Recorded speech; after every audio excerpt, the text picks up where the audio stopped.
Welcome. To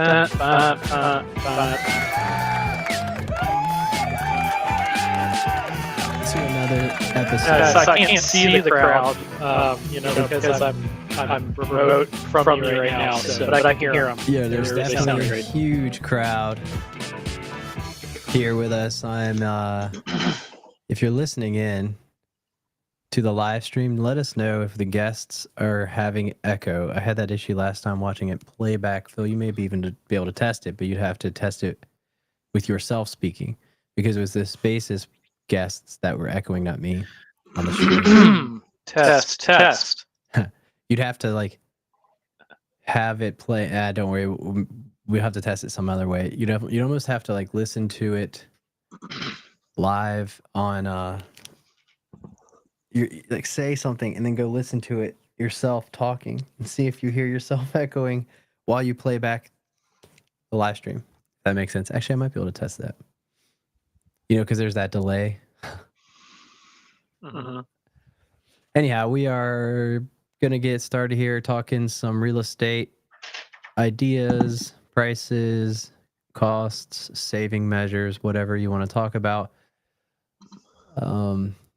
Why don't you give us a little something, Phil? Start with what's been on your mind lately? Kick us off. Yeah.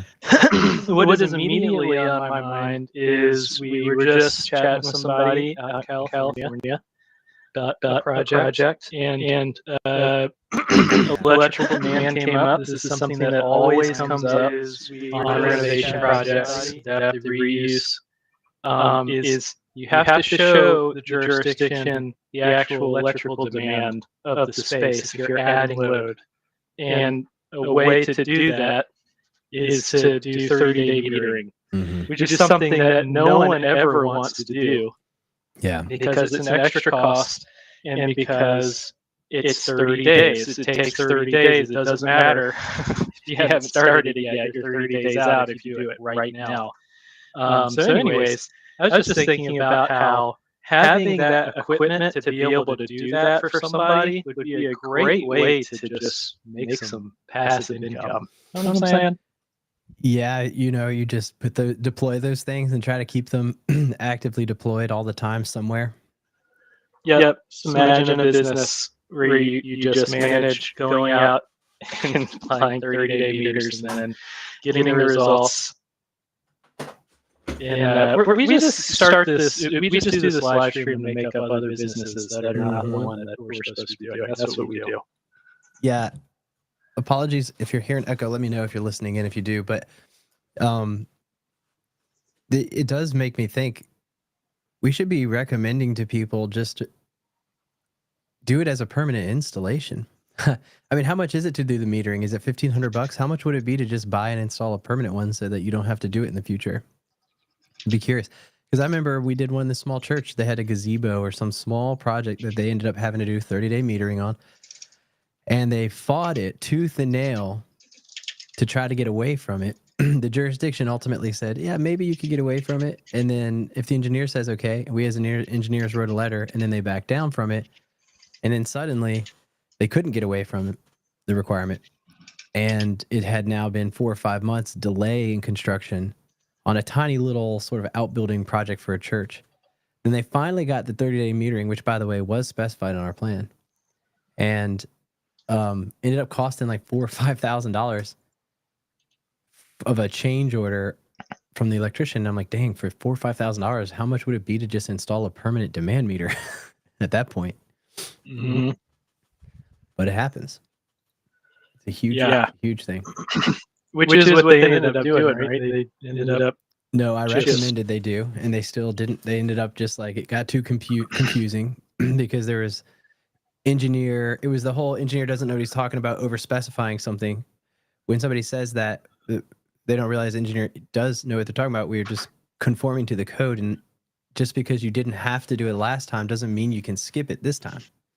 So then we tried to specify what would be a good thing, and then they kept going down that road, and ultimately the owner just didn't get the best solution. They paid $4,000 for 30-day metering instead of that for permanent metering install.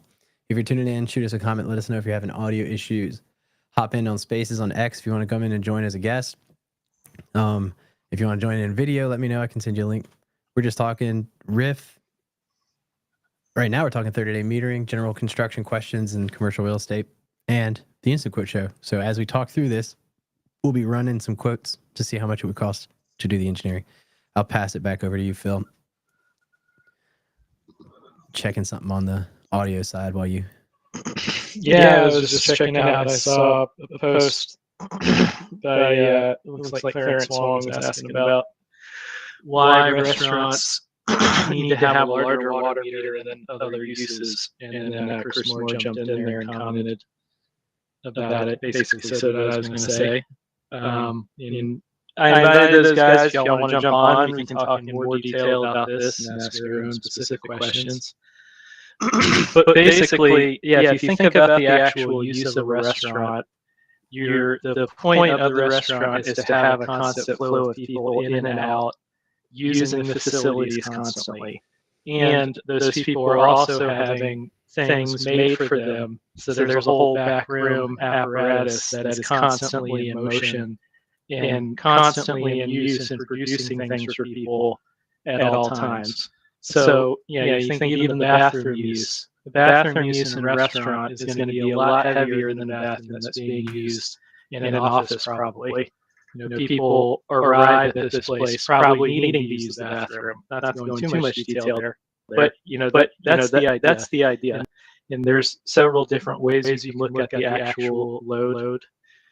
The code, the plumbing code, International Plumbing Code, Appendix E, has just a breakdown of fixture units per fixture, and you can convert that to gallons per minute and know how much your flow is going to be.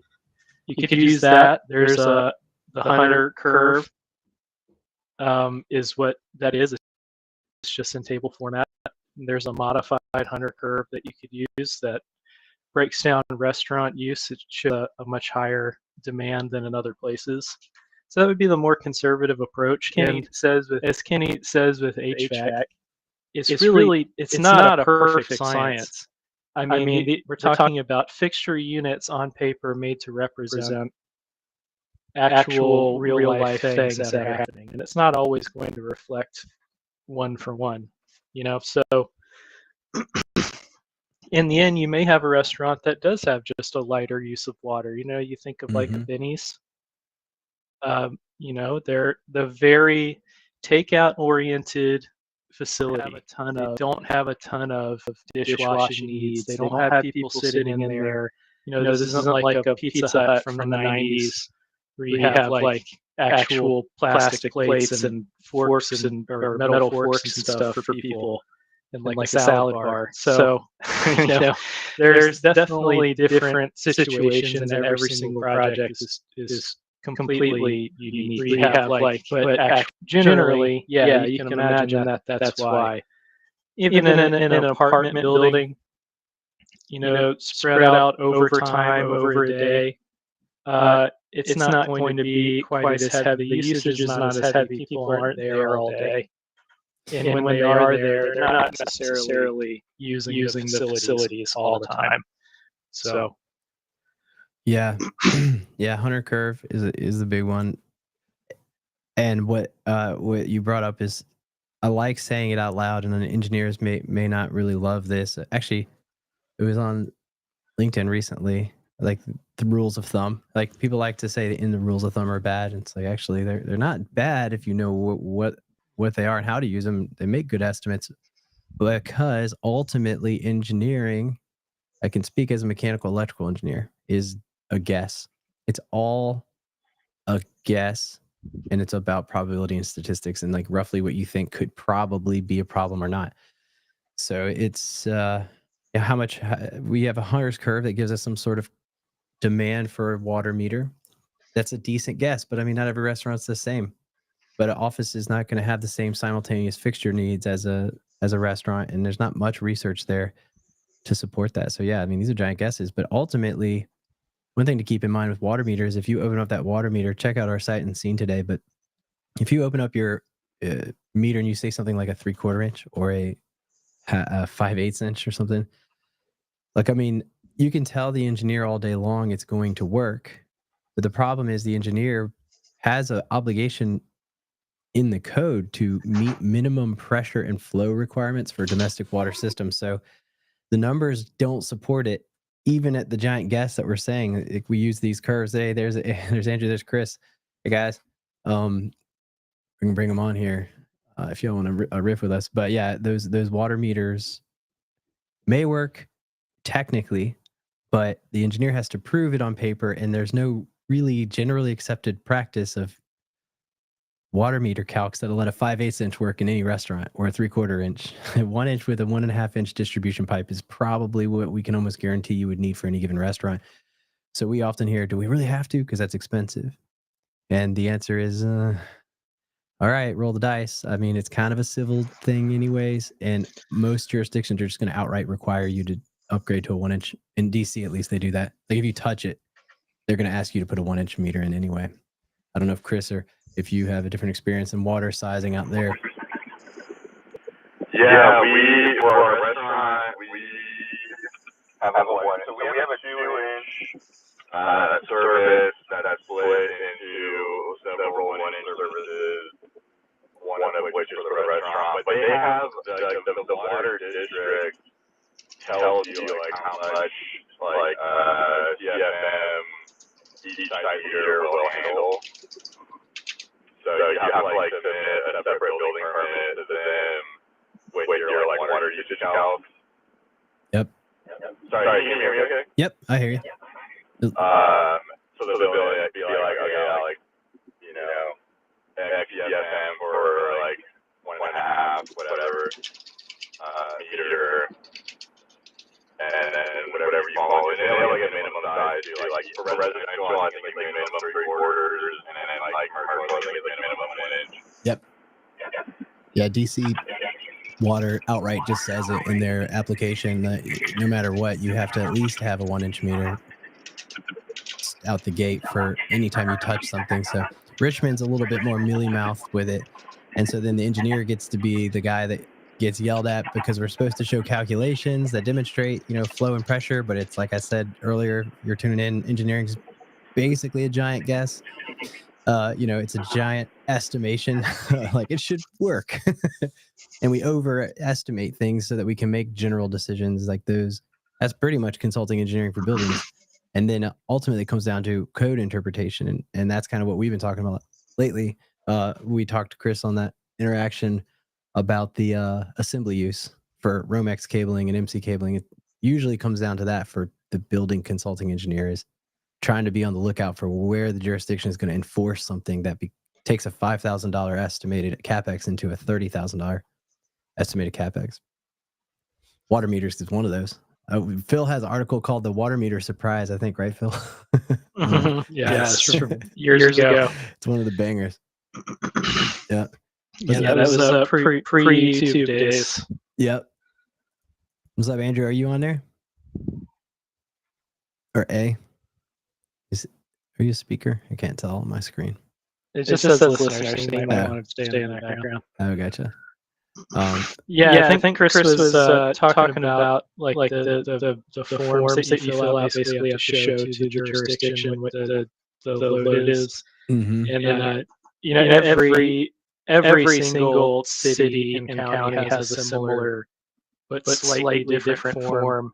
And they usually use just that basic Hunter curve, but they also, even in Richmond, I noticed that sometimes it'll calculate for you what your GPM gallons per minute is, mm-hmm. but it doesn't necessarily reflect what I would get from my, so who's to say what they are using?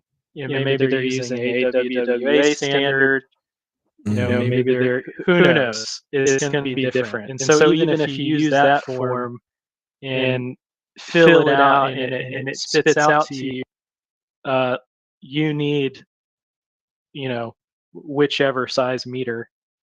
It's kind of more of a suggestion than anything, because in the end, it is the engineer will make the final call on the size of that meter. There may be a jurisdiction where they just don't allow it. I know DC will not allow you to install something that doesn't reflect the calculations on their DPU forms, Yeah. the DC water forms. It's kind of a weird nightmare of is it the plumbing designer's responsibility? Is it the civil engineer's responsibility? Is it the jurisdiction that, who knows?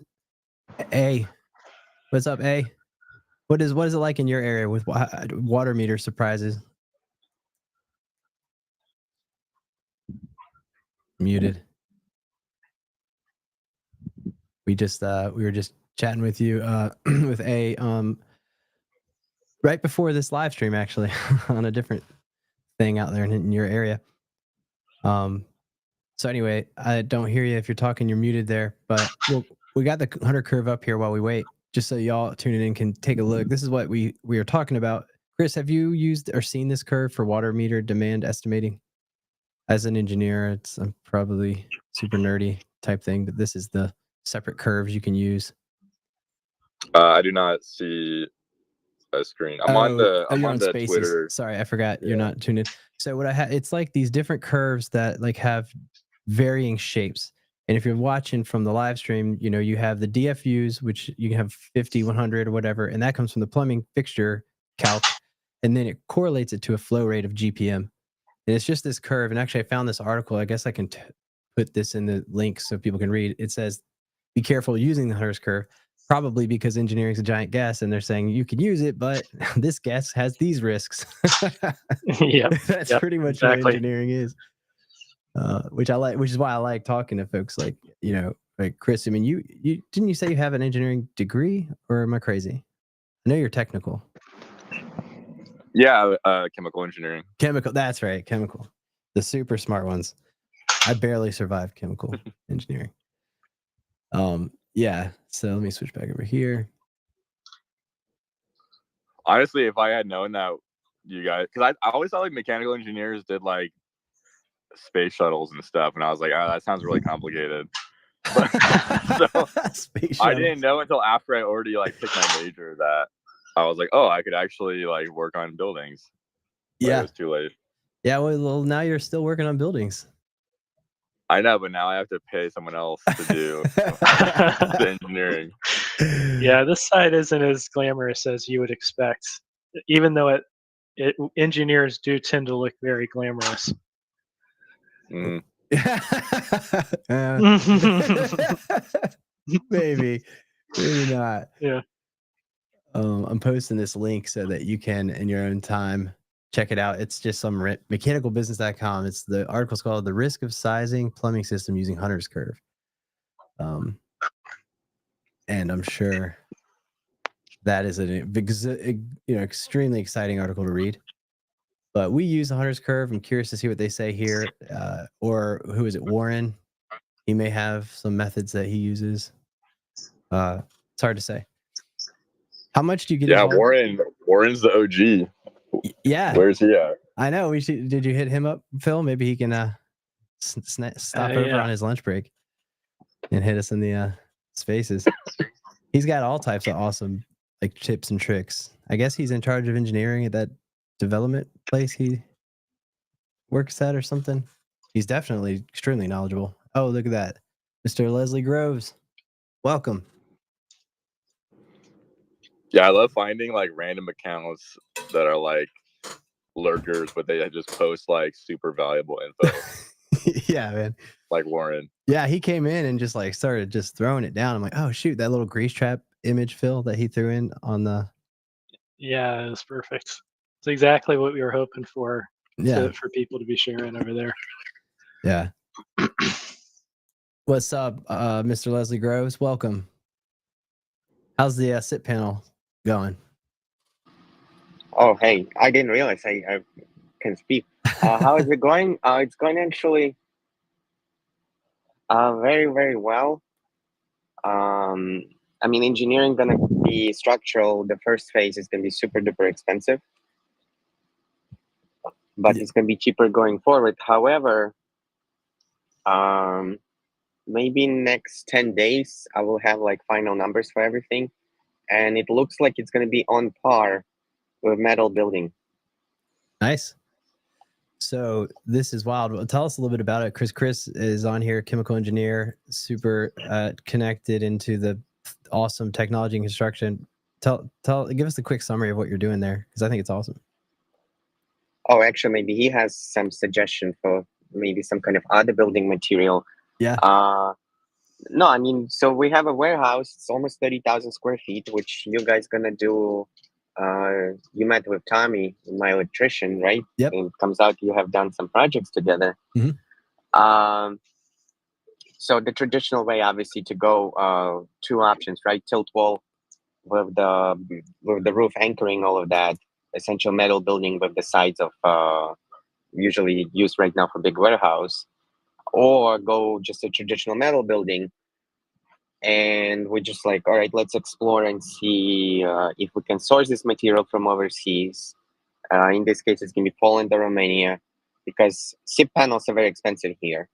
And from my understanding, the reason they're so expensive because overhead is just too much between payroll, taxes, rents, and all of that. But there's no import tax on anything like that, and there's no export tax in Poland or Romania. Labor is obviously much cheaper, and quality is on par, if not better, in most of the cases. So we're like, all right, let's see if we can do the whole building out of SIP panels.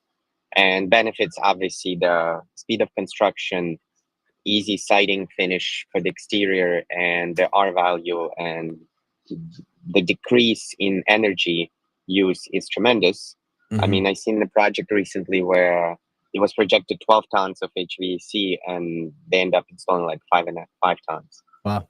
And so, I mean, it's sort of like it's a first thing, never done it before, but I think we put together already an engineering group for structure together that can definitely accomplish that and has tons of experience. Now it's just the question is sourcing material at the right cost. So, and we also, if Chris Moore knows any other better materials potential to build, like I know there's a technology that where they pour concrete, right, where it's a solid building, the solid structure, or at least use it as a base as well. So we're open to everything, but right now we're pursuing pretty hard the SIP panel structure for this particular project in Fredericksburg. Yeah. Chris, are you building envelope nerd? What are your thoughts? So yeah, you said this is in Virginia? Yeah. Interesting. And I don't know, it seems a little bit complicated. And it is. Are these panels like a listed code assembly? That'd be my concern. Supposedly everything is going to be. I mean, you would have to talk to my engineer, but yes. If you're tuning in, I'll put this on the screen so you can see what these things look like. Structural insulated panels. Is that the SIP means? Yeah, here they are. Mm-hmm. I've seen them.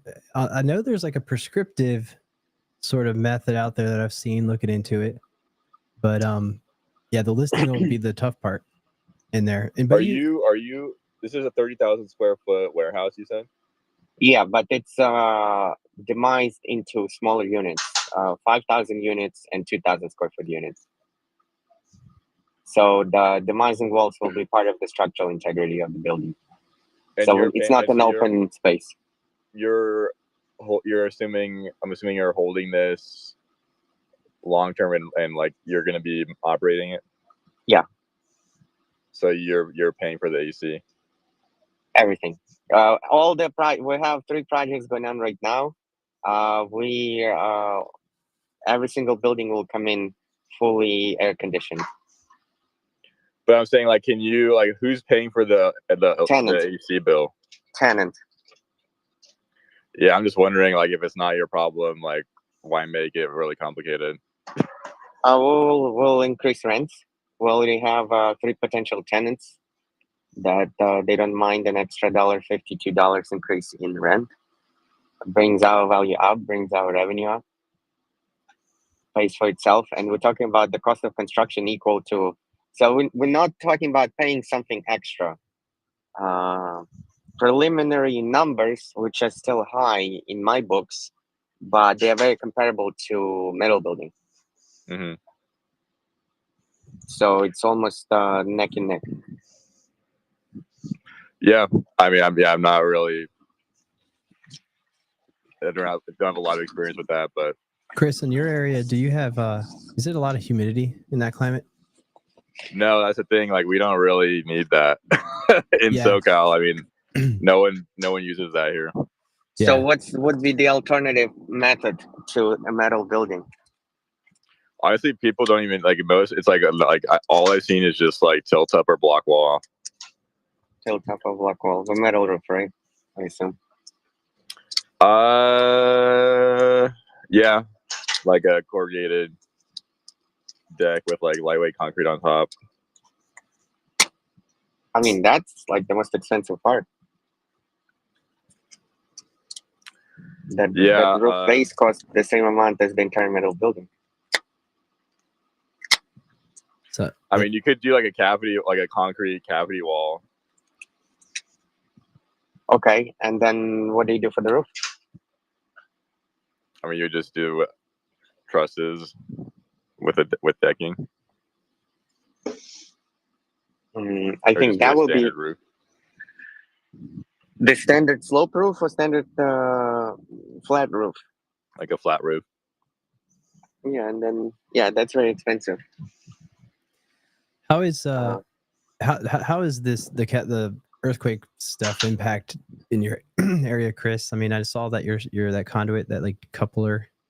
Is that is that like a all the time? Like, how often do you feel it, and how much does that impact like designing the envelope or building structure? Really, I mean, not that much. It's generally just like, I mean, that wasn't even required. I just put that there out of an abundance of caution. Mm-hmm. You know, it could, if the earthquake is severe enough, it could fail anyways. Yeah. But I just felt, you know, like, and also for like building settling, just very. I mean, those are old buildings, but you know, just ever so slight change in angle, you know, could add up over the years. But I mean, it's more so like it's not like a constant thing. It's more of like a prep for like the big one, you know. Mm-hmm. Like day to day, I mean, I think they're like once every like 15 years, 20 years. Yeah. I think the last big one was like 94. Last time I felt an earthquake. Phil, do you remember that we had a quote earthquake around here? It was just a little rumble, and like 90% of people didn't even know what it was. They thought like something fell in their house, basically. Just a little. Yeah, I was on a trampoline at the time, so yeah, I really missed it. Yeah, you missed the opportunity. Yeah, so that's a complete different consideration out there. And how much is that for like mounting? I've done it for U.S. embassies where there's a different earthquake requirements or to structurally secure mechanical equipment. Does that come into play too, Chris? Like mounting stuff up over the ceilings, that kind of stuff. I'm not.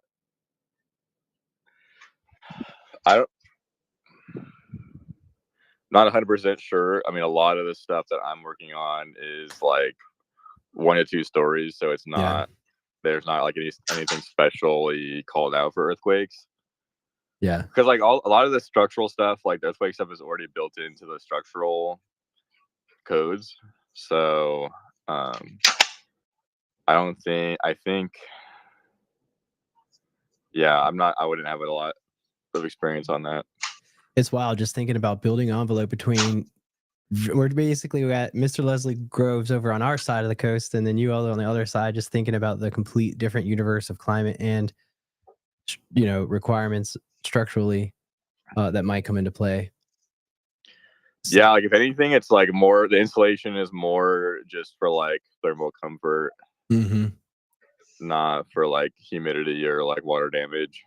Yeah. If you don't have, so what'll kill us here on our side of the world, the humidity when you bring that fresh air in. I mean, every state has that ventilation requirement, so you're gonna have to bring in fresh air to ventilate the space. And if you have low humidity, that's great because then it's just like very beautiful fresh air inside the building, like open your windows. But around here, that stuff, when you do bring it in, starts to introduce moisture.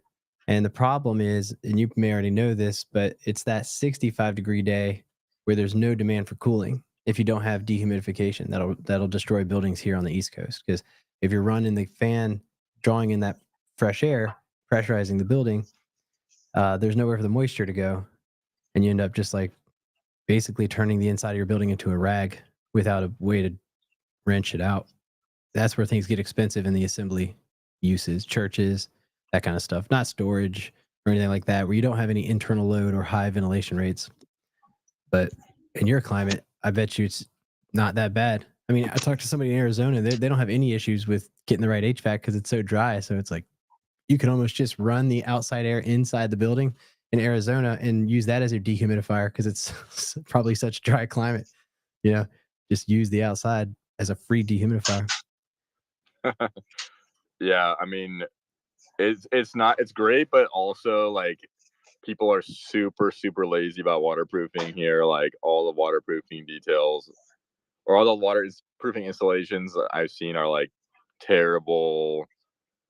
They like not on commercial, but on residential. Like I'll catch subs just like nailing into sills and like nailing into flashings and just thinking like some caulk will be okay, and I'm like, if this needs to get torn out, like just people like subs specifically are super lazy on the waterproofing. Yeah, here, that's wild. We because you'll never catch it for like 5 years. Yep, yeah, until it finally starts to like show up through your sheetrock, and then by then it's rotted your joist members out. It's funny. Beth Azor, I think it was, recently posted on about 7 times out of 10 when somebody calls complaining about a roof leak, it's HVAC. Yeah, which is funny because I think she was referring to, at first I thought she meant the holes like you're saying in the roof, but then I realized she was talking about the condensation problem that can happen, like duct sweating and that kind of stuff, which is a lot more prevalent. I think that's what, because I was asking, I was like, are you talking about like actually, and it happens. I thought I had a roof at one of my rentals recently, a roof leak, and the sheetrock fell off the ceiling. Mr. Leslie Groves have seen that ceiling. He's been to it. And I thought it was a roof leak. It was actually the condensate drain pan overflowing because the evaporator coil had a crack in it. And so it was just blowing sort of cold air through and then just drenching the ductwork. And then that ended up overflowing the pan, and then it broke the sheetrock. So I think that's what she's talking about, and more prevalent in humid climates like ours, or spaces with humans inside of them that create moisture as well. Yeah, because she's in. I mean, first of all, I love her. She's so much. She's like the greatest person. Awesome. But yeah, I'm sure in South Florida it's like even gnarlier down there. Oof, yeah. That's her. Okay, I think I did know that. Yep, just nothing but buttery moisture in the air, and value engineer, quote unquote, in the HVAC world generally means removing the features that handle that kind of load. It's the invisible, you don't see it because it's the sensible and latent side of the equation. Latent is that moisture load, and sensible is what you feel in your skin. So most people will cheap out and buy just the HVAC for your skin to feel comfortable, and that's the short-term thing. And then over the years, if you didn't get that reheat coil that I always tell our clients to get, which is dehumidifier basically, then and not all occupancies, but like assembly use for sure, and things with high ventilation, which is generally assembly, then if you cheap out on that, you're going to end up destroying the building, and exactly what she's describing. But she's also right about cleaning the coils is a problem. I have a question. Yep. What brand's equipment are the best? Like, forget about cost, just from the point of view of brands. That I think they're all offer the same features. HVAC contractors probably have a stronger opinion because they would be the ones knowing which brands support them. We specify Carrier a lot, but that's because they make the access to their equipment specs a lot easier. One brand I definitely stand behind, and this is in the restaurant world, is Captive Air. They are just, at least in the past couple of years, have been tremendous in offering support, startup, commissioning. They got lead times down. If you're buying one of their DOAS Paragon units, the thing can show up in 2 weeks, which is insane. Because like any other competitor is telling you like sometime 2035, you'll see your unit. So yeah, in the restaurant industry, Captive Air, the Paragon unit, and generally they have great designers and great engineers there. I'm trying to get a podcast episode with the R&D folks from Captive Air and talk about how they figured out this crazy lead time problem. But yeah, Carrier otherwise, I like. What about you? Any preferences?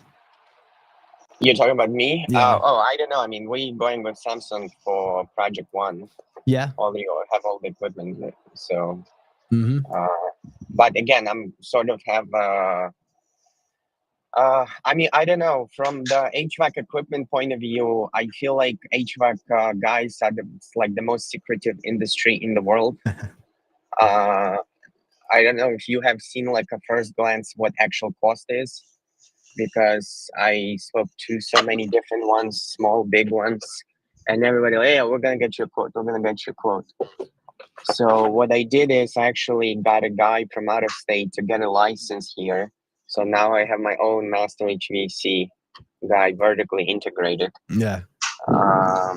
Basically project by project basis, and I have access. I can see pricing for all the equipment directly from the manufacturer. Yeah. Yeah, that's a good way to do it. That's like a superpower Yeah. right there. Yeah. What's up, Molly's up, and Clarence? Welcome to the Riff. What's up? That's because Leslie, that's because they're bending metal. Right? What do you mean by bending metal? It's basically just sheet metal. I think you broke up, Molly's guy. Sorry. Oh, there we go. It's just I got a call. It's basically sheet metal, right? And you turn it into returns and whatever, everything else. It's mostly a labor thing than a product issue. Well, there are definitely like dollar per ton estimates that you can get if you're really tight with some of the vendors. That, like, I got my buddy Jeff. Have I introduced you to Jeff yet, Mr. Leslie? If not, no. You got to get to know him. He's a manufacturer's rep. He's also a PE. But if he's a buddy of mine, so if I push him real hard, he'll give me the rule of thumb cost. But it's going to be different based on if you're doing like a DOAS specialized equipment like that, or a standard sort of mini split or split system. It's like $6,000 per ton versus maybe $2,000 per ton. And then the tonnage, the square foot per ton goes up. So like HVAC can get out of hand very quickly. And if you saw that post I did about the NM cable, the same thing is true for HVAC. I guess, Chris, I think I might have responded to you on this, is if you do a change of use into assembly, like, buckle up. That's going to be a tough one if anybody really watches and enforces that. HVAC also gets triggered into ventilation requirements, which, let's say you go into a church, suddenly that's assembly, rip out all that in NM, put in that MC cable, and then now you got a DOAS or something that you might need, or definitely more expensive HVAC for sure. And number one red flag word, if you hear anyone say this word to tell you that it's going to be cool and you don't have to change anything, is grandfathered. Yes. If you hear somebody say grandfathered, and that is immediately, you need to be like, I need a code reference right now. Yeah. Text or me. Please don't talk to me about this anymore. Text me if that ever happens, and I'll actually find the code and we can figure it out.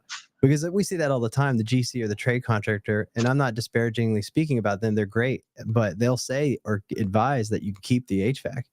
But we as engineers are the nerds that just read the damn code all the time. And the answer is almost never you can. For an occupancy change, it can be dangerous to assume you can. What up, Clarence? What up, guys? How's it going? We're just nerding out on, we were talking building envelope between California and Virginia, and then we started talking HVAC.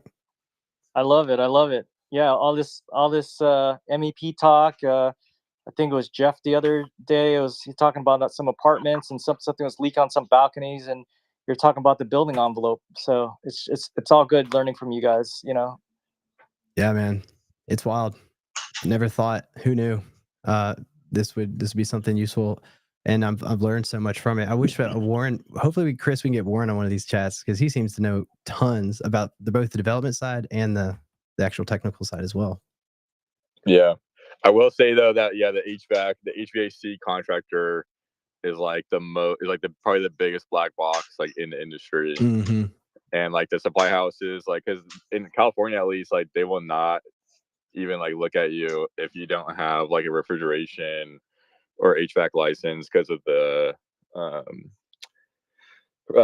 refrigerant like environmental stuff.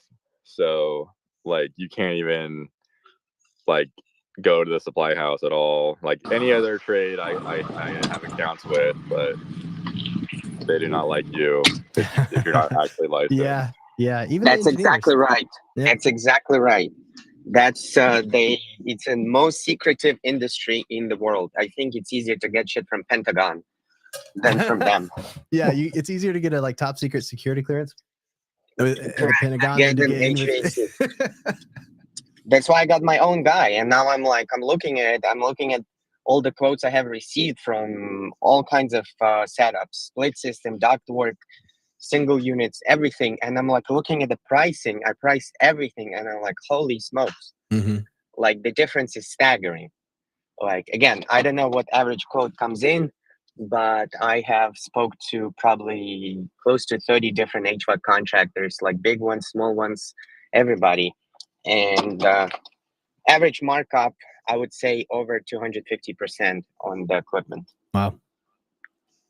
At least that's what I seen. Maybe somebody else sees it differently, but cross-referencing some completed project in recent years, and knowing some owners what they paid for HVAC for those projects, I mean, adds up pretty much. So I seen the lowest one markup I seen was 120%. Yeah. So if it costs you to buy 100K the equipment from the manufacturer, then he is going to charge you another 120 for that. But again, that's just from my anecdotal experience. I don't know what you guys see. Shout out Captive Air though, because if you go to their website and make a selection for that Paragon unit, they actually put numbers. Of course, it's probably retail. You could probably get it cheaper if you were a contractor, but they actually put prices like $55,000, and then as you add features, I'll actually tell you how much those units are. I was surprised that they gave that much information out, but yeah, just why hide it? I guess people want to know. Yeah, I've had them do like full on like takeoffs for me with like full on CAD drawings and everything, just like for free. Yeah. And they have great YouTube videos too for like educational content. Yes, I think they have that one about the restaurant load calc. Have you seen that one? This is super nerdy, but I have not. I'm more of like the HVAC fundamentals, like the psychrometrics and all that stuff. Yes, one of my favorite words. Psychrometric. Yeah, man. Nothing like a psych chart calc. Well, we gotta wrap up. I got a 2:00, guys. All these up. Clarence, appreciate you guys hopping in. Chris, Mr. Leslie Groves, this has been an awesome chat. Happy to, like I always say, if you're looking at something you want to just get a second opinion, always DM me, especially if you folks on the retweet or the CREX community. Really appreciate what you guys are doing and the education that you share. So I'm happy to help in return. So thanks so much for stopping by, guys. I'll see you on the next one. Thanks. Yeah. All right. Cheers. Thanks. Bye.